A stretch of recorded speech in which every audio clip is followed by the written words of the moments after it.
I've always been a believer in the struggles men have in their minds, and I've always spoke about it, and I've suffered with them myself. And this is one of the things when I say like depression isn't real, people say, oh, you don't understand.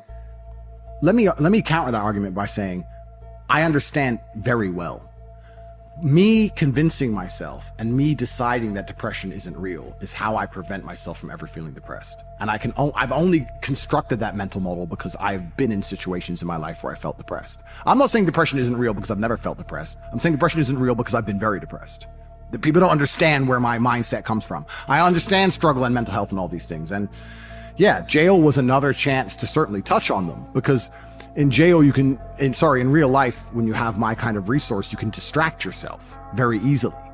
If you're sitting around and feel a bit mopey, if I'm sitting here and I'm a bit like, I can literally make a phone call and in 45 minutes be in the air on my way to anywhere on the planet with whoever I want to do anything I want. So you can distract yourself. I'm not saying it fixes all mental health, but it distracts you.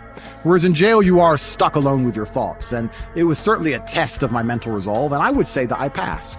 I did well. There was never a day where I broke down. There was never a day where I couldn't handle it. There was never a day where I wasn't polite to the staff. I was very nice to everybody. There was never a day I couldn't hack it. It was certainly a test. And also, Tristan said this. I don't want to take his words, but he's true. You go through life telling everyone you're the baddest motherfucker there is. Sooner or later, someone's going to test you. You walk in the pub and you say, I'm the hardest man there is. Sooner or later, someone's going to fight you. Sooner or later. And life's like that. You want to be the top G and you want to go through life and say, I'm the top G.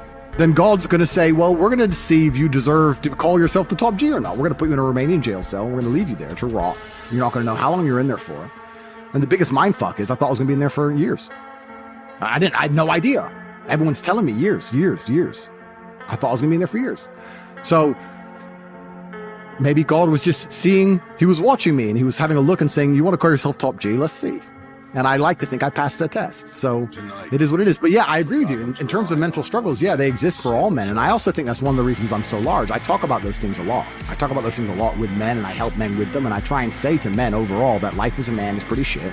And you're going to feel shit for a pretty large percentage of the time. But you're only going to ever escape that if you just perform regardless. You have to perform when you feel bad. As a man, you can't say, I will perform when I feel good. It doesn't work that way because our heads are too complicated and life's too complicated. There's too much on our shoulders and we have too much stress and too much pressure. Our heads are fucked. You have to be the kind of person who says, I perform regardless. I didn't miss a single day's training. I didn't miss a please. I didn't miss a thank you. I'm not saying I was happy. I'm saying I did exactly what I was supposed to do.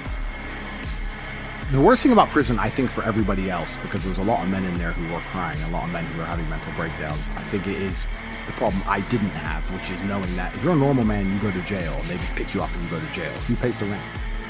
Who's feeding your kids?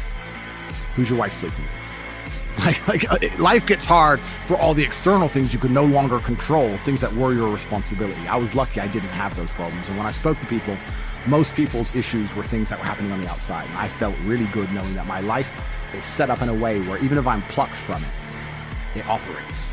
And I set that up because I thought they were going to kill me. Even to this day, if they shoot me right now, everyone around, everything would be okay. I don't have to exist for my life to function. So that was fantastic about jail. The worst thing about jail, I mean, the cockroaches started off really bad, but after a few days, it's amazing how quickly you get used to cockroaches just in your bed. You're just like, just kick them out the way. That was kind of bad.